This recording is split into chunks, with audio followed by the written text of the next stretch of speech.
নমস্কার। নমস্কার ভাই বোনেরা। আজকের ভিডিওটা দেখতে গিয়ে যদি আপনার হাতে এক গ্লাস জল থাকে তাহলে এখনই নামিয়ে রাখুন। কারণ আগামীকাল সোমবার ১৩ই এপ্রিল। একটা তারিখ বললাম মাত্র। কিন্তু এই তারিখের ভিতরে লুকিয়ে আছে ৪টে গ্রহের চরম অশুভ মিলন। আর তার ওপরে পড়েছে ভারথিনী একাদশীর কঠিন উপবাস। শুনতে সুন্দর লাগছে? না, এটা সুন্দর নয়। এটা বিপদের ঘণ্টা। আগামীকাল সকাল থেকে ধনু রাশির ওপরে শুরু হচ্ছে ৪টে গ্রহের প্রত্যক্ষ দৃষ্টি। মীন রাশিতে বসে সূর্য, বুধ, মঙ্গল আর শনি ৪জন মিলে আপনার কুণ্ডলীর পঞ্চম ও অষ্টম স্থানে চরম সংকট তৈরি করছে। আমি এখনো আসল কথা বলিনি, কারণ আসল কথা শুনলে আপনার শরীর কাঁপবে। তারপরও বলবো, কিন্তু আগে একটা জিনিস পরিষ্কার করে দিই। আগামীকাল আপনি যদি একটুও অসাবধান হন, তাহলে এই বছরেই সবচেয়ে বড় ক্ষতিটা বসে যাবে আপনার। আর সেই ক্ষতি ফেরানোর উপায় থাকবে না। আমি দেখেছি, মানুষ যখন শুনতে পায় বিপদ আসছে, তখন তারা ভাবে, প্রতিদিন তো আসে। কিন্তু না, এই বিপদটা ভিন্ন। এই বিপদ চিহ্নিত করে দেওয়ার মতো। আগামীকাল ধনুরাশির যে সকল মানুষ কোনো ভুল সিদ্ধান্ত নেবেন, তাদের জীবন থেকে ৪টি জিনিস চিরতরে সরে যাবে। ৪টি জিনিস: ১. বিশ্বাস, ২. সম্পত্তি, ৩. মানসিক শান্তি, আর ৪. আপনার সবচেয়ে কাছের মানুষটির মুখের হাসি। এটা আমি ভয় দেখানোর জন্য বলছি না, এটা গ্রহের গতির বিজ্ঞান। ভারথিনী একাদশীর বিশেষত্ব কি জানেন? এই দিনে বিষ্ণু ভগবান বলেন, যে ভক্ত সত্যিকারের মন নিয়ে উপবাস করবে তার ৩ জন্মের পাপ ধুয়ে যাবে। কিন্তু ধনু রাশির জন্য আগামীকাল সেই উপবাসের নিয়ম ভিন্ন। কারণ আপনার রাশিতে শনি ও মঙ্গল একসঙ্গে পঞ্চমভাবে বসে সন্তান ও শিক্ষার ক্ষেত্রকে দগ্ধ করছে। আর সূর্য ও বুধ অষ্টমভাবে বসে হঠাৎ দুর্ঘটনা ও গোপন শত্রুর ইঙ্গিত দিচ্ছে। মানে, আপনি উপবাস করবেন নাকি করবেন না সেটা বড় কথা নয়। বড় কথা হলো, আগামীকাল সকাল 7:30 থেকে দুপুর 12টা পর্যন্ত আপনার মুখ থেকে কোনো কঠিন কথা বের হবে না। কারণ ওই সময়ে চাঁদ আপনার রাশির সর্বনাশা অবস্থানে থাকবে। এখন প্রশ্ন হলো, আপনি কি করবেন? আমি বলবো, কিন্তু তার আগে আমার একটা কথা রাখতে হবে। কারণ আমি যখন আপনার ভবিষ্যৎ নিয়ে বসে আছি, রাত 2টায় স্ক্রিপ্ট লিখছি, চোখ থেকে জল পড়ছে, আপনার কি একটুও দরকার হয় না যে আপনি এই কথাগুলো গুরুত্ব সহকারে নেবেন? জয় ভগবান বিষ্ণু, জয় শ্রীকৃষ্ণ। এই মুহূর্তে আমি আপনার সঙ্গে এতটা জরুরি কথা বলছি আগামীকালের 4 গ্রহের মহাযোগ নিয়ে, ভারথিনী একাদশীর নিয়ম নিয়ে। আর আপনি যদি ভগবান বিষ্ণুর প্রতি একটুও শ্রদ্ধা রাখেন, তাহলে এখনই একটা লাইক করুন। এই লাইকটা শুধু বাটন নয়, এটা বিষ্ণুর চরণে আপনার ভক্তির প্রমাণ। যারা লাইক করবেন, ভগবান বিষ্ণুর আশীর্বাদে আপনার সপ্তম ঘরে শত্রুরা নিজেরাই পিছু হটবে। এবার আসল কথায় আসি। আগামীকাল সকালে আপনি ঘুম থেকে উঠবেন। উঠেই দেখবেন মোবাইলটা হাতে নিয়েছেন, নোটিফিকেশন চোখে পড়ল। দেখলেন কারো মেসেজ। সেই মেসেজটা পড়বেন। কিন্তু সেটা পড়ার পর যে আবেগ তৈরি হবে, সেই আবেগের বশে আপনি কোনো সিদ্ধান্ত নেবেন না। কারণ ওই সিদ্ধান্ত আপনার সম্পর্ক, আপনার সংসার, আপনার কেরিয়ার সব কিছু ধ্বংস করে দিতে পারে। ধনুরাশির মানুষ স্বাভাবিকভাবে সোজা সাপটা। কিন্তু আগামীকাল আপনার এই সোজা সাপটা মনটাই আপনার সবচেয়ে বড় শত্রু হবে। কারণ আপনার চারপাশে যে মানুষগুলো আছে, তাদের মধ্যে অন্তত 3জন আপনার বিরুদ্ধে কাজ করছে। আর তারা সেই কাজ করছে এত নিপুণভাবে যে আপনি ভাবতেও পারবেন না সে কি করে পারল। আমি ধনুরাশির এক ভক্তের কথা মনে পড়ছে। উনি খুব ভালো মানুষ, সবাইকে সাহায্য করেন। গত বছর এই সময়ে উনি এক বন্ধুকে 20,000 টাকা দিয়েছিলেন। বন্ধু বলল, 1 মাসের মধ্যে ফিরিয়ে দেব। তারপর 4 মাস গেল। উনি বারবার বললেও বন্ধু এড়িয়ে গেল। তারপর একদিন উনি রেগে গিয়ে বন্ধুকে খুব খারাপ কথা বললেন। সেই রাগের বশে উনি আরও 10,000 টাকা খরচ করে কোর্টে মামলা করলেন। শেষ পর্যন্ত কি হলো, তার 20,000 টাকা ফিরল না, বরং 1.5 লাখ টাকা খরচ হয়ে গেল। আর যে বন্ধুটির ওপর এত বিশ্বাস ছিল, সেই বন্ধু চিরতরে চলে গেল। এখন বলুন, ওই রাগের দরুন কি লাভ হলো? 1 টাকাও লাভ হলো না, শুধু ক্ষতি। আগামীকাল ধনু রাশির জন্য সেই একই পরিস্থিতি তৈরি হচ্ছে, কিন্তু এবার সেটা টাকা নিয়ে নয়, এবার সেটা আপনার অহংকার নিয়ে। আপনার পরিবারের কোনো সদস্য বা অফিসের কোনো সহকর্মী এমন কিছু বলবে বা করবে যাতে আপনার রক্ত গরম হয়ে যাবে।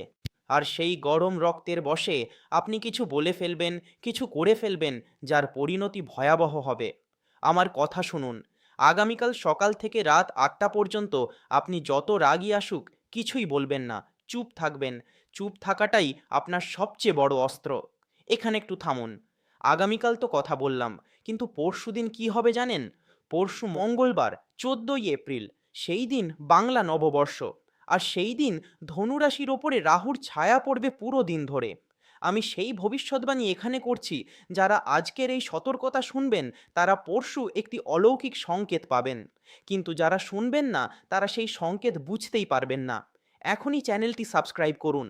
মহাদেবের কৃপায় আপনার কুণ্ডলীর কেতু যে বিষ দিয়েছিল তা ধীরে ধীরে নষ্ট হবে। আমি এখন আপনাকে ধনুরাশির আগামীকালের আরও গভীর বিশ্লেষণ দেব। আপনার রাশির পঞ্চম ঘরে মঙ্গল ও শনি বসেছে। পঞ্চম ঘর মানে সন্তান, প্রেম, শিক্ষা আর বুদ্ধি। এই দুই গ্রহ একসঙ্গে মানে আপনার বুদ্ধি ভুল পথে চলে যেতে পারে। আপনি যা ভাবছেন সঠিক তা আসলে ভুল, আর আপনি যা ভাবছেন ভুল সেটাই আসলে সঠিক। মানে আপনার মাথার ভিতর এক ধরনের বিভ্রান্তি তৈরি হবে। বিশেষ করে আগামীকাল দুপুর ১২টা থেকে ৩টের মধ্যে। এই সময়ে কোনো আইনি কাগজে সই করবেন না, কোনো ফোন কল রেকর্ড করবেন না, কোনো প্রতিশ্রুতি দেবেন না। শুধু শ্বাস নিন আর ভাবুন, আমি যা করছি ৩ দিন পরে আমি কি এটা নিয়ে গর্বিত থাকব? আমি জানি ধনু রাশির মানুষ মানে অগ্নি রাশি। আপনারা যোদ্ধা, আপনারা লড়াই করতে জানেন।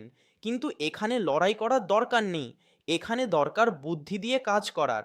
সাপ যখন সামনে পড়ে আপনি লাথি নিয়ে ওপর ঝাঁপান না, আপনি চুপ থেকে সরে যান। কারণ সাপের বিষ আপনার যোদ্ধা মনকে হারিয়ে দেবে। আগামীকাল আপনার চারপাশে অনেক সাপ ঘুরছে। তারা মুখ ফুটে কিছু বলছে না, কিন্তু তাদের চোখে আপনি পড়তে পারবেন তারা আপনার পতন দেখতে চায়। তাদের কাছে আপনি যেন এক পাহাড়, যা তারা নামিয়ে দিতে চায়। কিন্তু আমি আশার কথাও বলি, আগামীকাল যদি আপনি সকাল থেকে একটি মাত্র জিনিস করেন, আপনার মুখ বন্ধ রাখেন, ভিতর থেকে ভগবান শিবের ওম নমঃ শিবায় মন্ত্র জপ করেন, তাহলে সেই ৪টে গ্রহের অশুভ প্রভাব ৫০% কমে যাবে। হ্যাঁ, পুরোপুরি যাবে না, কিন্তু ৫০% অনেক বড়। কারণ তখন আপনি সেই বিভ্রান্তি থেকে বেরিয়ে আসবেন। আর যখন আপনি বিভ্রান্তি থেকে বেরিয়ে আসবেন, তখন আপনি ঠিক সিদ্ধান্ত নিতে পারবেন। এখন আমি আপনাকে একটি গোপন কথা বলছি, যা কেউ বলেনি। আগামীকাল রাত ১০টার পরে চাঁদ আপনার রাশির কুণ্ডলীর একেবারে কেন্দ্রস্থলে প্রবেশ করবে। সেই সময় আপনি যদি কোনো পুকুর বা নদীর ধারে বসে চাঁদের দিকে তাকান, তাহলে আপনার মনের সমস্ত ক্লেশ ধীরে ধীরে দূরে সরে যাবে। আমি জানি আপনি হয়তো বলবেন, এত রাতে কোথায় যাব? কিন্তু এটাই নিয়ম, এটাই বিজ্ঞান। চাঁদের শক্তি তখন আপনার রাশির জন্য সবচেয়ে শুভ। সেই শক্তি কাজে লাগান। আর সেই শক্তি কাজে লাগানোর জন্য আপনার কোনো মন্ত্রের দরকার নেই, কোনো পূজারীরও দরকার নেই। শুধু দরকার আপনার বিশ্বাসের। হ্যাঁ, এটাই সেই জায়গা যেখানে আমি থামিয়ে দিয়েছিলাম। কারণ আমি জানতাম এই কথাটা বলার পরই আপনার ভেতরে একটা প্রশ্ন আসবে, এত সহজ? শুধু চাঁদের দিকে তাকালেই হবে? হ্যাঁ, হবে। কিন্তু শুধু তখনই হবে যখন আপনি আগামীকালের সকাল থেকে বিকেল পর্যন্ত মুখ বন্ধ রেখেছেন, কোনো রাগ করেননি, কোনো ভুল সিদ্ধান্ত নেননি। তাহলে রাতে চাঁদ এসে আপনার মাথায় হাত বুলিয়ে দেবে, আর সেই হাতের স্পর্শেই আপনার ভিতরের সব জট খুলে যাবে। এখন আমি আপনাকে ধনুরাশির আরেকটি ভয়ঙ্কর সত্য বলছি। আপনার রাশির অষ্টম ঘরে সূর্য আর বুধ বসেছে। অষ্টম ঘর মানে মৃত্যু, মানে দুর্ঘটনা, মানে হঠাৎ বিপদ। সূর্য সেখানে মানে আপনার অহংকারই আপনার মৃত্যু ডেকে আনতে পারে। আর বুধ সেখানে মানে কথার ভুল ব্যবহার আপনার সর্বনাশ করবে। আপনি যদি একজন চালক হন, আগামীকাল রাস্তায় নামার সময় সাবধান। যদি আপনি অফিসে কাজ করেন, কোনো ইমেল লেখার আগে ৩ বার পড়ুন। যদি আপনি ব্যবসা করেন, কোনো চুক্তি করবেন না। আমি এটা বলছি না যে আপনাকে ঘরে বসে থাকতে হবে, আমি বলছি সতর্ক থাকতে হবে। কারণ আগামীকাল আপনার চারপাশের বাতাসে বিষ মিশে আছে। সেই বিষ আপনাকে অন্ধ করবে, আর অন্ধ হয়ে আপনি যা করবেন সেটা আপনার চোখ খুলে দেবে, কিন্তু তখন অনেক দেরি হয়ে যাবে। আমার কথা শুনুন, আমি এত বছর জ্যোতিষ চর্চা করছি, এমন 4টি গ্রহের একসঙ্গে মিলন খুব কম দেখেছি। মীন রাশিতে শনি, সূর্য, মঙ্গল, বুধ, 4 জন, মানে আগুন, পানি, বায়ু, পৃথিবী, 4টি মৌলিক শক্তি একসঙ্গে মিলে একটি ঘূর্ণি তৈরি করছে। আর সেই ঘূর্ণির ঠিক সামনে দাঁড়িয়ে আছে ধনু রাশি। আপনি সেই ঘূর্ণির মধ্যে টেনে নেওয়ার জন্য অপেক্ষা করছে, কিন্তু আমি আপনাকে টেনে নিতে দেব না। কারণ আমি জানি আপনি যদি আমার এই একটি কথা মেনে চলেন, আপনি বাঁচবেন। আর সেই একটি কথা হলো, আগামীকাল আপনি কোনো সিদ্ধান্ত নেবেন না। শুধু দেখবেন, শুধু পর্যবেক্ষণ করবেন। কে কি বলছে, কে কি করছে সেটা নোট করে রাখবেন। কিন্তু কোনো প্রতিক্রিয়া দেবেন না। কারণ প্রতিটি প্রতিক্রিয়াই এখন আপনার জন্য বিষ। এত কিছু শুনলেন, এখন যদি চুপ থাকেন তাহলে এই শক্তি আপনার কাছে পৌঁছাবে না।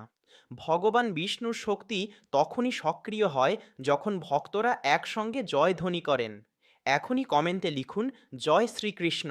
যত বেশি মানুষ লিখবে তত বেশি শক্তি জাগ্রত হবে। এবং ভগবান বিষ্ণুর আশীর্বাদে আপনার ধনুরাশির সপ্তম ঘরের বিবাহিত জীবনে আসা অশান্তি দূর হবে।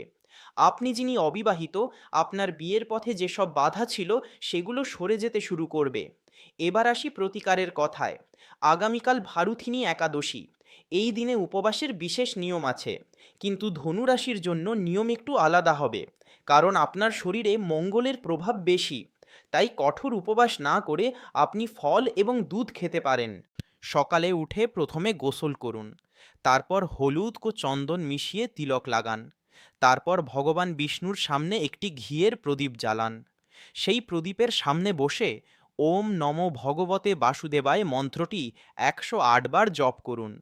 এটি খুব সহজ মন্ত্র, কিন্তু এর শক্তি অসীম। এই মন্ত্র জপ করার পর আপনার কুণ্ডলীর যে কালসর্প দোষের মতো অবস্থা তৈরি হয়েছে তা ভাঙতে শুরু করবে। আমি আরও একটি প্রতিকার দিচ্ছি। আগামীকাল সন্ধ্যার সময় একটি রুটি বানিয়ে তাতে গুড় ও ঘি মিশিয়ে কোনো কুকুরকে খাওয়ান। শনির দশা থেকে মুক্তি পাওয়ার এটি খুব সহজ পথ। কুকুর শনির বাহন। তাকে খাওয়ালে শনি খুশি হয়ে আপনার অষ্টম ঘরের অশুভ প্রভাব কেটে দেবে। কিন্তু মনে রাখবেন, এই কাজ করতে হবে নিঃস্বার্থ মনে। কোনো আশা নিয়ে করলে হবে না, শুধু ভক্তিতে করতে হবে। এবার সব শেষে আমি আপনাকে একটি বিশেষ রক্ষা মন্ত্র দিচ্ছি। এই মন্ত্র আগামীকালের জন্য ধনু রাশির সুরক্ষা কবচ। শুধু মন্ত্র পড়লেই হবে না, এটি সক্রিয় করতে হবে। মন্ত্রটি হল, ওম হ্রাং শনৈশ্চরায় নমঃ, ওম ক্লিং মঙ্গলায় নমঃ, ওম বুধায় নমঃ, ওম সূর্যায় নমঃ, চতুর্গ্রহ শান্তয়ে এই মম ধনুরাশির সর্ববিপদ নাশয় নমঃ। এই মন্ত্র আজ 13ই এপ্রিল সোমবার রাতের মধ্যেই 5 বার জপ করুন। কিন্তু এই মন্ত্রের শক্তি তখনই পূর্ণ হবে যখন কমেন্টে লিখবেন। জপ না করলে, কমেন্টে না লিখলে আগামীকালের বিপদ থেকে রক্ষা কঠিন। কিন্তু পূর্ণ বিশ্বাসে জপ করলে ভগবান বিষ্ণু ও মহাদেব উভয়েই স্বয়ং আপনার রক্ষাকর্তা হবেন। আপনার ধনুরাশির সন্তান যদি কোনো পরীক্ষা দেয়, সে সফল হবে। আপনার যদি কোনো মামলা চলছে, সেখানে জয় হবে। আপনার যদি অর্থ সংকট থাকে, তা থেকে মুক্তি পাবেন। এখনই কমেন্টে লিখুন, জয় ভগবান বিষ্ণু প্লাস ওম হ্রাং শনৈশ্চরায় নমঃ। এ ভিডিও আপনার প্রিয়জনদের সাথে শেয়ার করুন, তাদেরও এই সতর্কতা দরকার। বিশেষ করে যাদের রাশি ধনু, মীন, মিথুন, তাদের আগামীকাল খুবই সতর্ক থাকতে হবে। আমি বিদায় নিচ্ছি, কিন্তু আমার কথা মনে রাখবেন, আগামীকাল সকাল থেকে রাত পর্যন্ত আপনি নীরব থাকবেন। কোনো রাগ, কোনো জবাব, কোনো সিদ্ধান্ত নয়। শুধু দেখবেন, চাঁদের দিকে তাকাবেন আর ভাববেন, আমি যোদ্ধা, আমি টিকে থাকব। নমস্কার।